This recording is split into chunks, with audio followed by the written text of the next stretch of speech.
Imagine a common person, ridiculed and living on the fringes, who reversed their fate to become one of the greatest military geniuses in history. Today, we will take you back to ancient China to explore the legendary life of Han Xin. From being humiliated to earning respect, his story is not just about power and victory, but also about courage and wisdom. Next, let's delve into the tumultuous life of this god of war, and explore how he used his extraordinary intelligence and strategy to change the fate of an entire nation under extremely difficult circumstances. From around 231 BC to 196 BC, Han Xin lived for less than 35 years, yet he accumulated the highest honors of being a military sage and a god of war.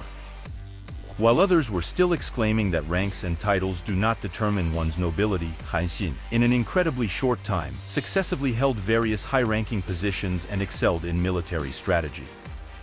To thoroughly understand the life and story of Han Xin, we need to start from the beginning. Early experience. Han Xin was a commoner with a carefree personality, not adhering to social etiquette. He wasn't chosen for official positions and lacked the means to earn a living through business. Often relying on others for sustenance, he was disliked by many. After the death of Han Xin's mother, he was so poor that he couldn't afford funeral expenses. Yet, he sought a large and spacious burial site, intending to accommodate 10,000 families around it. At that time, the head of the local office in Nanchang saw something extraordinary in Han Xin. Han Xin often freeloaded meals at the official's home for several months. Disgusted by him, the official's wife cooked early and ate in bed. When Han Xin arrived for meals, there was nothing prepared for him. Understanding their intentions, he left in anger and never returned.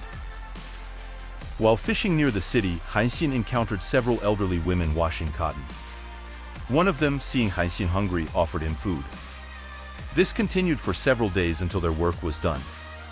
Delighted, Han Xin promised to repay the kindness.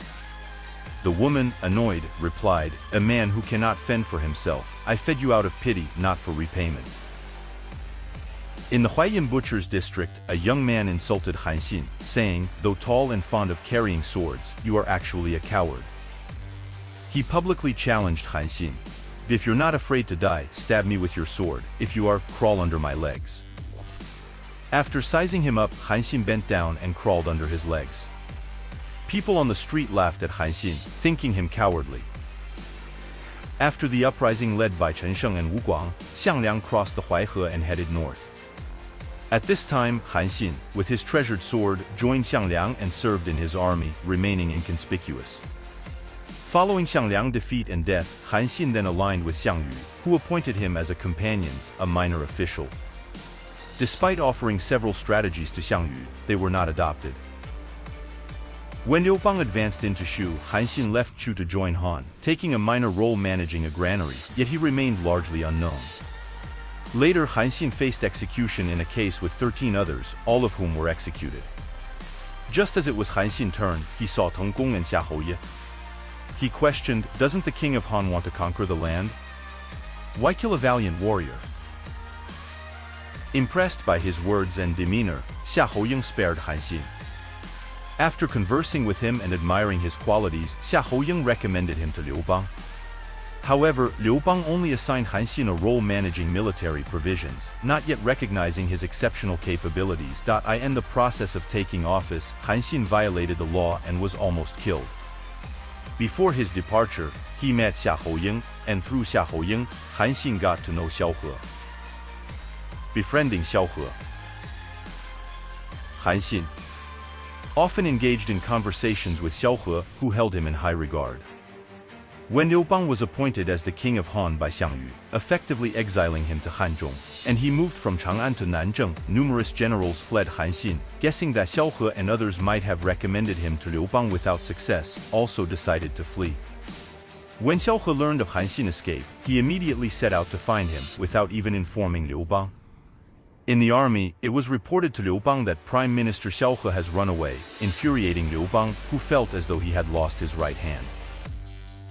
A day or two later, when Xiao He returned to Liu Bang was both angry and relieved, asking, "Why did you run away?" Xiao He replied, "I did not flee. I was chasing someone who did." Liu Bang inquired, "Who did you chase?" After Xiao He said Han Xin, Liu Bang then accused him, saying, "Many officers have fled, and you did not chase them. You lie about chasing Han Xin." Xiao He responded, "Those officers are easily replaceable, but someone like Han Xin is unique in the world. If your majesty only wishes to remain as the king of Hanzhong, he is not needed. But if you aim to conquer the world, no one but Han Xin can be consulted for major strategies." "It all depends on what your majesty plans," Liu Bang said. "I also intend to return to the east. Why would I stay in this forsaken place?" Xiao He said, "If your majesty truly plans to go back east and make use of Han Xin, he will stay. But if not, Han Xin will eventually run away again." Liu Bang replied, "For your sake, I will appoint him as a general." Xiao He said, "Even as a general, Han Xin will not stay." Liu Bang then said, "Then let him be a grand general." Xiao He replied, "That would be excellent." Thereupon Liu Bang planned to immediately summon Han Xin to appoint him. However, Xiao He advised, "Your majesty has always been arrogant and disrespectful. If you appoint a grand general as if calling a child, that's why Han Xin left. If your majesty sincerely wants to appoint him as a grand general, you should choose a good day, fast beforehand, erect a high altar, and perform the ceremony properly." Liu Bang agreed. The other officers, hearing this, were secretly happy, thinking they might be appointed as grand generals. However, during the ceremony, when they realized it was Han Xin, the entire army was shocked. First sign of budding talent.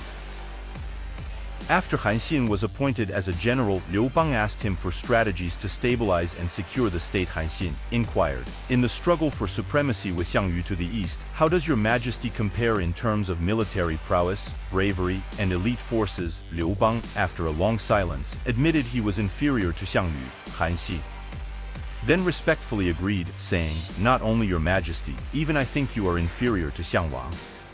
However, I have served Xiang Wang and would like to discuss his character." Xiang Wang's roar could terrify thousands, but he couldn't freely appoint capable generals. This is mere brute courage. Xiang Wang treats people with respect and kindness, speaks softly, shows empathy and tears for the sick, sharing his food with them. However, when his subordinates deserve titles for their achievements, he hesitates to grant them, revealing excessive kindness. Although Xiang Wang dominates the land and makes lords swear allegiance, he chose not to reside in Ganzhong and established his capital in Pengcheng, breaking his promise to the righteous emperor. He appointed his favorites as kings, causing discontent among the lords. The lords, seeing Xiang Wang expel the righteous emperor to the south, also drove out their original kings and declared themselves sovereigns. Wherever Xiang Yu's army passed, it wreaked havoc and harm, causing widespread resentment. People only submitted to his tyranny. While nominally the leader of all, he had already lost the people's hearts, leading to his impending weakness. In such a situation, if your majesty does the opposite, employing the bravest warriors, why worry about defeating the enemy? Divide the land among the meritorious, and why worry about their loyalty? Lead the brave soldiers longing to return home, and why worry about scattering the enemy? Moreover, the three Qin kings Zhang Han, Dong Yi, and Sima Xin, originally Qin generals, led Qin troops for years, with countless deaths and desertions. Deceived by their subordinates and generals to surrender to Xiang Yu, only to be trapped and killed by Xiang Yu in Xin'an, sparing only those three. Qin people deeply resent them. At this moment, Xiang Yu forcibly made these three kings, not endorsed by the Qin people. When you entered Wuguan, you harmed no one, abolished Qin harsh laws, and established three simple laws with Qin people, who all wish to support you in Guanzhong. According to the initial agreement among the lords, your majesty should be king in Guanzhong, known by its people. But having lost the rightful title and being placed in Hanzhong, Qin people resent Xiang Wang. Now, as your majesty advances east and attacks the three Qin territories, a single command would suffice to subdue them. After hearing this, Liu Bang was overjoyed, regretting not having trusted Han Xin earlier. He took Han Xin's advice, deploying his generals in preparation for the attack. Han Xin discussion essentially laid out the strategy for Liu Bang's eastern campaign to conquer the realm. In November 206 BC, seizing the opportunity when Xiang Yu was attacking Tianrong in Qi territory, Liu Bang decided to leave Nanzheng to occupy Guanzhong and contest Xiang Yu for supremacy, marking the start of the Chu-Han contention. Liu Bang appointed Han Xin as the chief commander, with Cao Can and Fan Kuai leading the vanguard. Taking advantage of the fact that the Qinling plank road had been burned by the Han forces and the three Qin kings were complacent, Liu Bang implemented the strategy of repairing the plank road openly while marching through the secret path of Chencang. He dispatched Fan Kuai and Zhou Bo with over 10,000 troops to ostentatiously repair the plank road, diverting the three Qin kings' attention, while he personally led troops through the old path, crossed the Qinling Mountains, and attacked Chencang. Zhang Han, rushing from Feiqiu to aid Chencang, was defeated by the Han army and fled to Feiqiu and Haozhi. The Han forces pursued them on different routes, defeating the Yong army at Jiangdong and Haozhi, capturing Zhangping, and besieging the remnants of Zhang Han forces at Feiqiu. Subsequently, through continuous battles and strategic land grabs, they quickly occupied most of Guanzhong, pacifying the three Qin territories and achieving an initial victory against Chu. In 205 BC, Liu Bang led the Han army out of the passes, subjugating Wei King Bao, Henan King Shenyang, and Han King Zhengchang, with Yin King Sima Yang surrendering to Han. He allied with Qi King Tianrong and Zhao King Xie to jointly strike at Chu. In April, the Han army was heavily defeated near Pengcheng and had to retreat. Han Xin then regathered the defeated Han forces and joined Liu Bang at Xingyang, successfully blocking Chu's pursuing forces. They inflicted a major defeat on the Chu army between Jing and Suo, revitalizing the Han forces. Suffer defeat in battle at Pengcheng. When Liu Bang forces were defeated at Pengcheng, the kings of Sima Xin and Dong Yi defected from Han to Chu. Qi King Tianrong and Zhao King Xie also rebelled and made peace with Chu. In June, Wei King Bao, under the pretext of visiting his sick mother, returned to his domain, sealed the river pass, cutting off Han's retreat route, and defected to Chu. Liu Bang sent Li Shiqi to persuade Wei Bao without success. In August, Liu Bang appointed Han Xin as left prime minister and ordered him to lead troops against Wei. Wei Bao fortified his troops at Puban, blockading the river pass. Han Xin deliberately set up deceptive troops and arrayed boats to feign crossing the river, while his ambush troops crossed the river from Xiayang in wooden basins and tubs, attacking Wei's capital Anyi. Wei Bao, taken by surprise, led troops to meet Han Xin but was defeated and captured, leading to the pacification of Wei and its transformation into Hedong Commandery. Liu Bang adopted Han Xin's strategy of moving north to subdue Yan and Zhao, attacking Qi in the east, cutting off Chu's supply lines in the south, and meeting with the king in Xingyang, to strategically encircle Chu.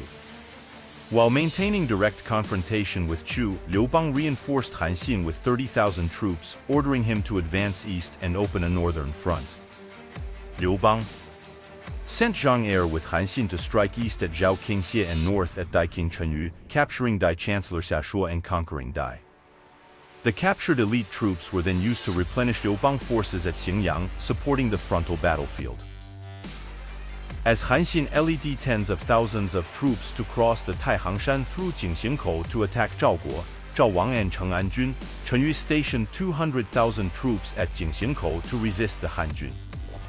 Guangwu Jun Li Zuoche advised Cheng'an Jun, Chen Yu, Han Xin has already crossed the Xihe, captured Wei Wang, seized Xiashuo, and devastated Eyu. Now, with Zhang Er joining him and riding the wave of victory, he aims to descend upon Zhaoguo. His army is formidable. However, I have heard that transporting supplies over 1,000 miles risks the soldiers' starvation. If they only gather firewood and cook at mealtime, they won't be well fed. At Jingxingkou, where chariots can't travel abreast and cavalry can't line up, the army will march hundreds of miles with their supplies lagging behind. I hope you will grant me 30,000 special troops. I'll take a small path to cut off Han army supply line. Meanwhile, you can deepen and fortify the ditches and walls of your camp. The Han army, unable to advance or retreat, with my troops cutting off their supply line in the wilderness, will have nothing to plunder. Within 10 days, we can hang the heads of Han Xin and Zhang Er under your flag.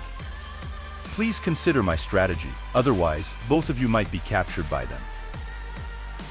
Cheng'an Jun Chen Yu, a scholar by nature, believed that a righteous army should not rely on cunning and deceit. He opposed the suggestion, saying, according to military strategy, if you have 10 times the enemy's forces, you should surround them. If you are equal in strength, you should engage them in battle. Although Han Xin claims to have tens of thousands of soldiers, in reality, it's only a few thousand.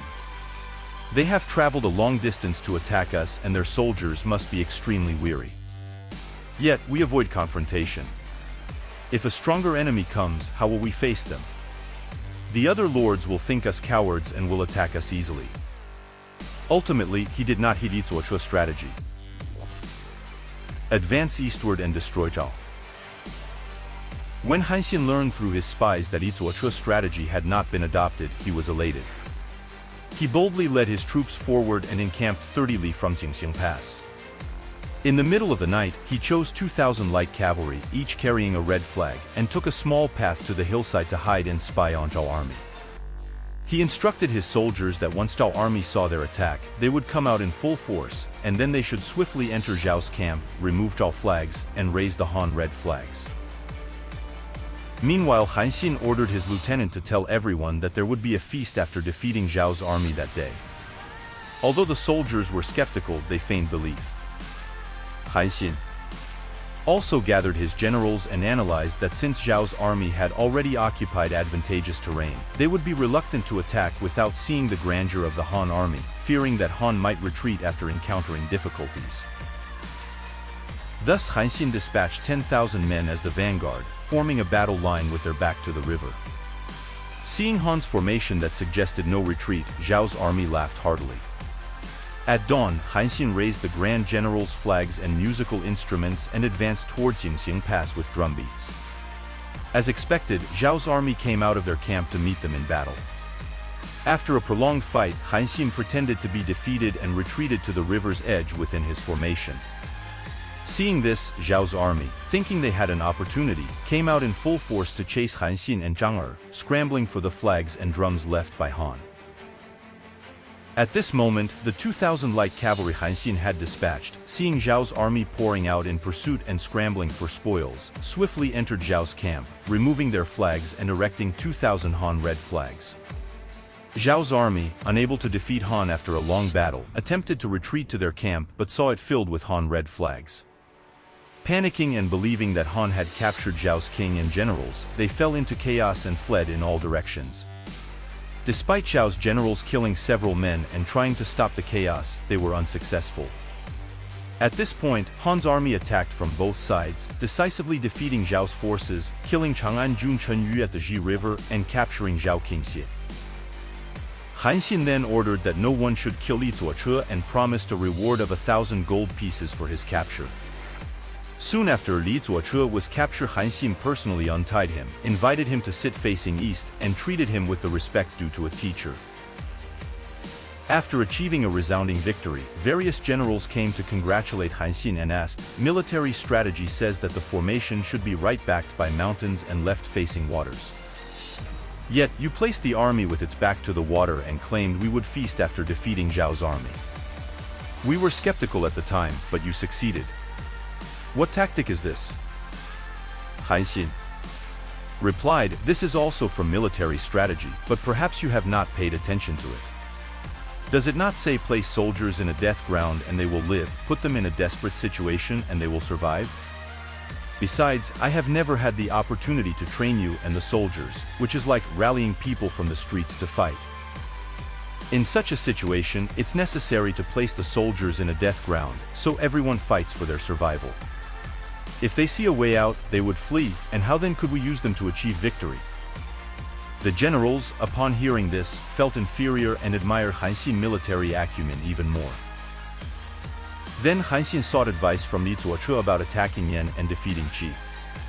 Li Zuochu declined, saying, I've heard that a defeated general should not speak of bravery, and a minister of a fallen state should not discuss governance. As a captive, how can I discuss such important matters with you? Han Xin replied, I've heard that when Bailey Shi was in the state of Yu, it perished, but when he was in Qin, Qin dominated.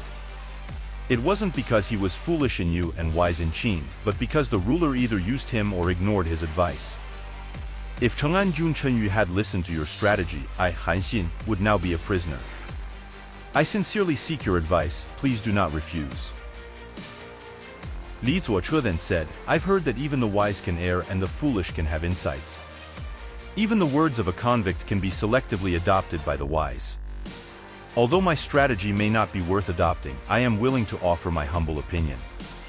Although Cheng Jun had a strategy to win 100 battles, a single miscalculation led to defeat at Hao, resulting in his death at the Wei River. Now, you have crossed the Xihe, captured Wei King, seized Xiaoshuo at Ani, and in less than a morning, defeated Zhao's 200,000-strong army and killed Cheng Jun, becoming famous throughout the land and terrifying your enemies. This makes enemy civilians stop their work to listen for your command to march, which is your strength. However, your soldiers are weary and realistically difficult to use in battle. If you lead these exhausted troops to besiege the well-defended cities of Yan, fearing a protracted battle would deplete your forces and expose your weakness, Yan might refuse to surrender, and Qi would likely fortify its borders for strength. If Yan and Qi hold out, then the outcome between Liu Bang and Xiang Yu will remain undecided. This is your weakness. I believe that the strategy of attacking Yan in the north and Qi in the east is a mistake. Those skilled in warfare often exploit their strengths against the enemy's weaknesses. It would be better for the general to stay put, rest the troops, stabilize Zhao territory, care for the orphans, reward the soldiers daily with beef and wine, and pretend to attack Yan. Then send diplomats to persuade Yan, fully demonstrating your advantages, ensuring Yan's compliance. After subjugating Yan, send diplomats to tell Qi that Yan has surrendered to Han, and Qi will follow suit.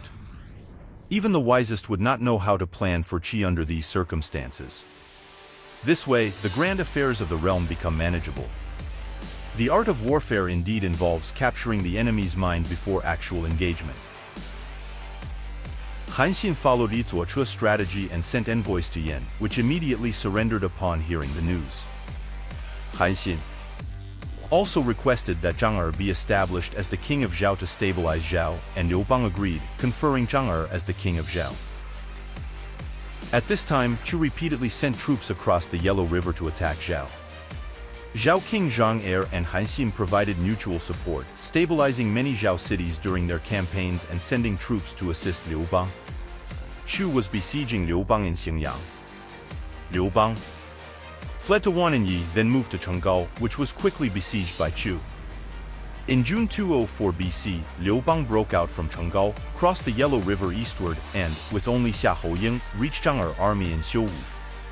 Early in the morning, he declared himself an envoy from the Han army to Zhao's camp. Zhang Er and Han Xin had not yet risen. Liu Bang went straight into their bedroom, seized their seals and military tokens, and rearranged the positions of the lords.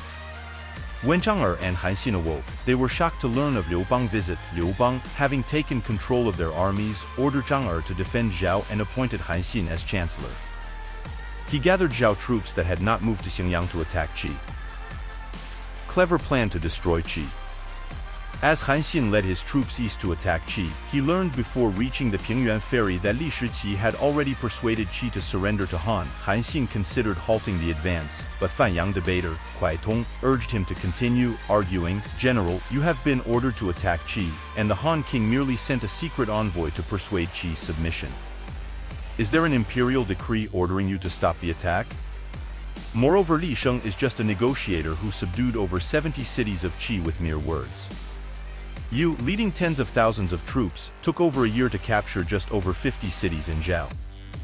Should a general's achievements be inferior to a scholar's?" Persuaded by Kuai Tong, Han Xin crossed the river to attack Qi. At this time, Qi had already decided to surrender to Han and had relaxed its defenses. Han Xin took advantage of this and attacked Qi's army stationed at Lixia, pushing all the way to Linzi. Qi King Tianguang, in panic, thought Li Shiqi had betrayed him and had him boiled alive. After fleeing to Gaomi, the Qi King sought help from Chu. When Han Xin broke through Lixia, Xiang Yu, hearing the news, sent Longqie to lead troops along with Qi King Tianguang to resist Han, claiming a force of 200,000. Someone advised Longqie that while Han's distant campaign was formidable, Qi and Chu's local forces could easily disperse, suggesting to strengthen defenses and wait, winning support from the fallen cities by informing them of Qi King's survival and Chu's assistance. This would likely starve Han's forces into defeat without a fight. Longqie Underestimating Han Xin and eager for military glory, ignored this advice and arranged his forces across from Han Xin across the Wei River. Han Xin had his men make over 10,000 sandbags overnight to block the upper stream of the Wei River. He led half of his army to wade across and attack Longqie formation. When Longqie troops came out to meet them, Han Xin feigned a retreat. Longqie, thinking Han Xin weak, led his troops across the river to attack. At this moment, Han Xin ordered the sandbags opened, releasing the river's flow. Many of Longqie troops hadn't crossed yet and were cut off. Han Xin launched a fierce attack, killing Longqie. The allied forces of Qi and Chu on the east bank, seeing the annihilation on the west bank, scattered. Han Xin then quickly crossed the river, pursuing them to Chengyang, capturing the Chu forces. Qi King Tianguang was soon killed while fleeing. By 203 BC, all of Qi territory was pacified. Pacify the Four Kingdoms. Han Xin successively conquered Wei, pacified Zhao, intimidated Yan, and subdued Qi. After pacifying Qi, he sent a message to Liu Bang proposing, Qi is a cunning and fickle state, prone to frequent changes, and it shares a border with Chu. Without a proxy king to govern, the situation will remain unstable. I wish to be the proxy king of Qi to stabilize the situation. At that time, Liu Bang was besieged by Xiang Yu in Xingyang and in a critical situation. Upon reading Han Xin's message, Liu Bang became furious, scolding Han Xin for aspiring to kingship instead of rescuing Xingyang. Zhang Liang and Chen Ping discreetly stepped on Liu Bang's foot and whispered, "The Han army is in a disadvantageous position. How can we prevent Han Xin from becoming king? It's better to use this opportunity to appoint him as king, treat him well, and let him govern a region to prevent any rebellion." Realizing their point, Liu Bang changed his tone, saying, "A true man who has pacified the lords should be a real king, not just a temporary proxy." He then sent Zhang Liang to appoint Han Xin as the king of Qi and called upon his troops to attack Chu. After Qi's defeat and Longqie death, Xiang Yu was greatly alarmed. He sent Wu She from Su to persuade Han Xin to betray Han and ally with Chu, offering to divide the realm into 3 parts. With Han Xin ruling over Qi, Han Xin declined, saying, "I served Xiang Wang for many years, only to be a minor official with no one listening to my words or using my strategies. That's why I left Chu for Han. Liu Bang made me a general, leading tens of thousands, shared his clothes and food with me, and followed my advice, leading to my current achievements. Given Liu Bang closeness and trust in me, betraying him will not end well. I will not betray Han until my death. Please convey my refusal to Xiang Wang." After Wu She failed persuasion, Qi's Kuaitong, aware of Han Xin's critical role in the grand scheme of things, used physiognomy to persuade Han Xin. He argued that although Han Xin was a subject, his achievements overshadowed his lord and his fame was known throughout the land, making his position perilous. He eventually persuaded Han Xin, but Han Xin hesitated to betray Liu Bang. Believing in his own great contributions and thinking Liu Bang would not take Qi from him, Han Xin did not follow Kuaitong's scheme. Defeat Xiang Yu. In 202 BC, Liu Bang took advantage of Xiang Yu's unpreparedness and the fatigue and hunger of his troops, launching a sudden strategic assault on the Chu army. He coordinated with Han Xin from Qi and Peng Yue from Liang to encircle the Chu forces. However, in the 5th year and 10th month, under the Han calendar which followed Qin's system, with October marking the beginning of the year, Han Xin and Peng Yue did not move south as scheduled. Liu Bang pursued the Chu army to Guling, where the Chu forces counterattacked, resulting in a significant defeat for Liu Bang. To mobilize Han Xin and Peng Yue, Liu Bang followed Zhang Liang's advice, granting the vast area east of Chun to the sea as Han Xin fiefdom in Qi, and appointing Peng Yue as king of Liang, with his territory extending from Siyang north to Gucheng. Directed by Han Xin, Han and Peng then led their forces to attack Chu. Han Xin moved south from Qi, capturing Chu's capital Pengcheng and the vast areas of northern Jiangsu, northern Anhui, and eastern Hunan, directing his troops towards the rear of the Chu army. Advanced west from Liang. Han General Liu Jia, along with King Yingbu of Jiujiang, moved north from Xiachengfu. Liu Bang led his troops east from Guling. The Han forces formed an encirclement from the south, north, and west, forcing Xiang Yu to retreat to Gaixia. In December, the Han forces, including Liu Bang, Han Xin, Liu Jia, Peng Yue, Ying Bu, and others, totaling approximately 400,000 troops, faced 100,000 Chu troops at Gaixia. The Han army, with Han Xin leading the center, General Kong Xi on the left wing and Chen He on the right, with Liu Bang following up and General Zhou Bo covering the rear, engaged in battle. Han Xin. Initial assault failed, and he retreated, ordering the left and right wings to continue the attack. When Chu's counterattack faltered, Han Xin led a countercharge. The Chu army suffered a massive defeat, retreated into their fortifications, and were heavily surrounded by Han forces. Repeatedly defeated and exhausted, Chu's soldiers heard Han troops singing Chu songs at night, inducing homesickness and demoralization. Han Xin seized the opportunity to attack, leading to the complete annihilation of Chu's 100,000 troops, and Xiang Yu eventually committed suicide in Dongqing. Following this, Liu Bang returned to Dingtao, entered Han Xin camp, seized his military power, and later appointed Han Xin as King of Chu, with his capital at Xiapi. Giving back to drift mothers.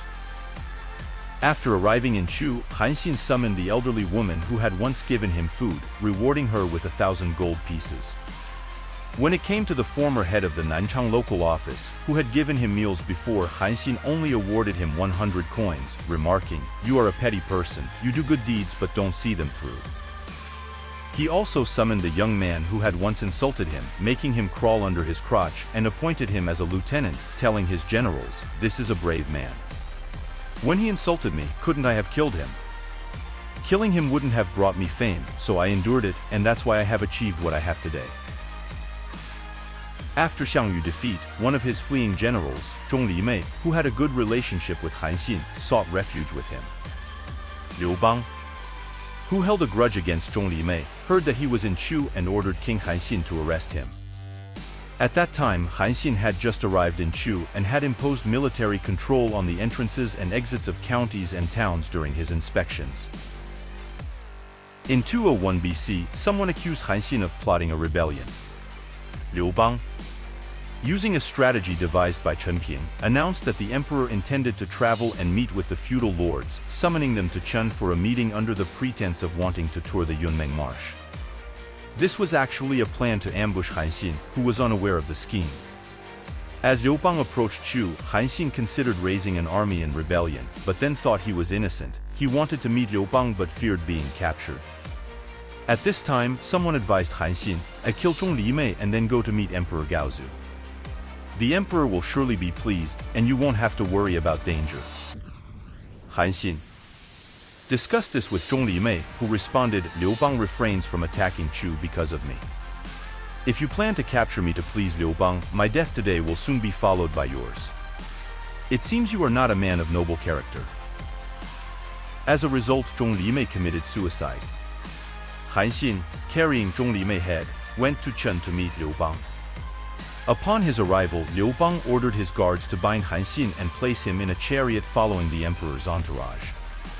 Han Xin remarked, "As they say, when the crafty rabbit is dead, the good hound is cooked. When the high-flying birds are gone, the good bow is stored away. When the enemy state is destroyed, the strategist dies. Now that the world is settled, I am indeed to be cooked."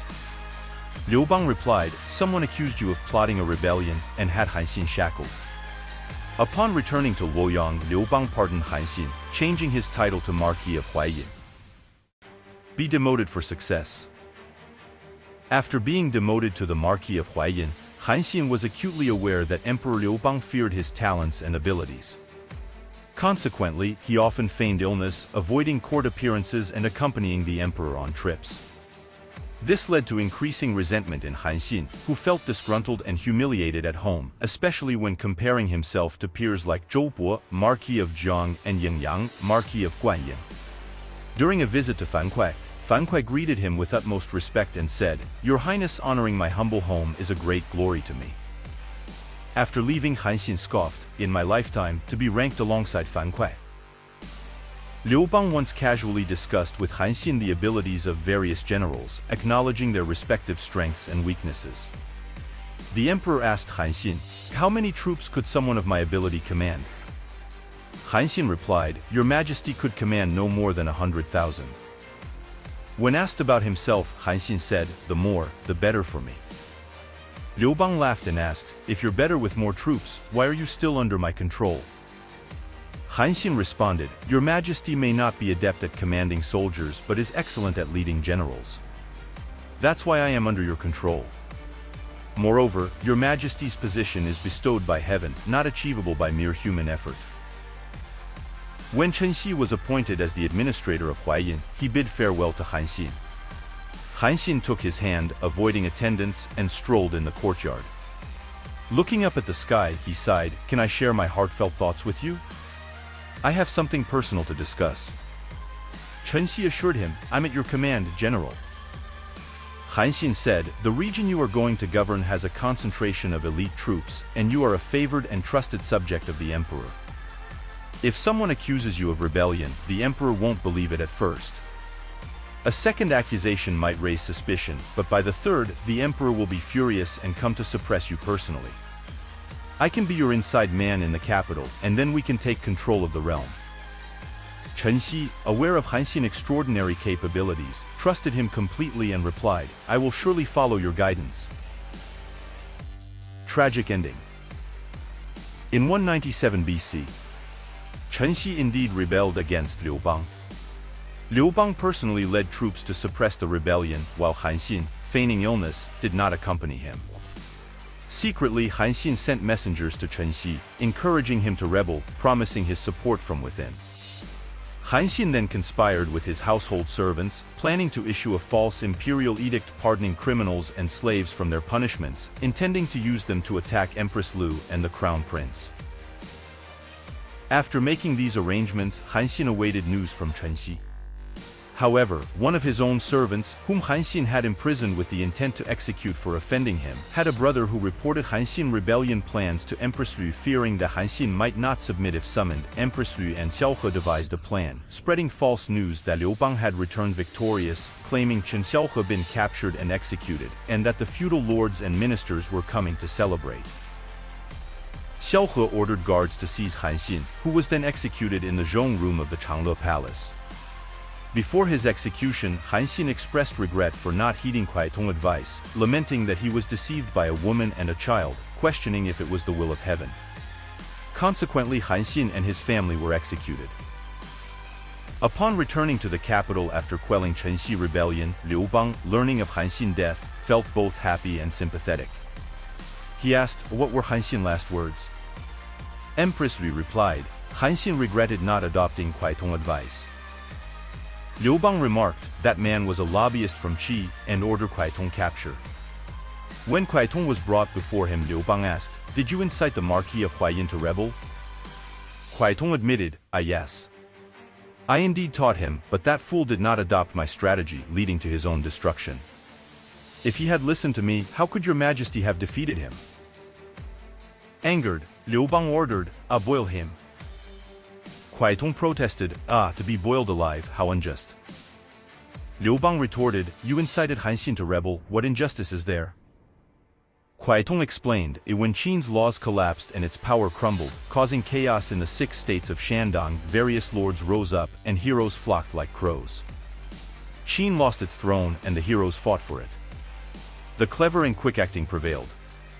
When Ji's dog barked at Yao, it wasn't because Yao lacked benevolence, but because he wasn't the dog's master. At that time, I only knew of Han Xin, not of your Majesty. Moreover, there were many sharpening their weapons, eager to undertake what your Majesty did, just lacking the ability. How could you boil them all?" Liu Bang relented, "Release him, and pardon Kuaitong." As a tactician, Han Xin left behind numerous military anecdotes for posterity. His strategies, like repairing the plank roads while secretly marching through Chencang, alluring the enemy deep and attacking its rear, back against the water camp, and surrounding on all sides with Chu songs, have been revered by military strategists through the ages. As a military commander, Han Xin was one of the most outstanding leaders following Sun Wu and Bai Qi. As a commander, he was second to none, unrivaled in the world. Had Han Xin followed the strategist Kuaitong's advice and divided the realm with Liu Bang and Xiang Yu, history might have been very different.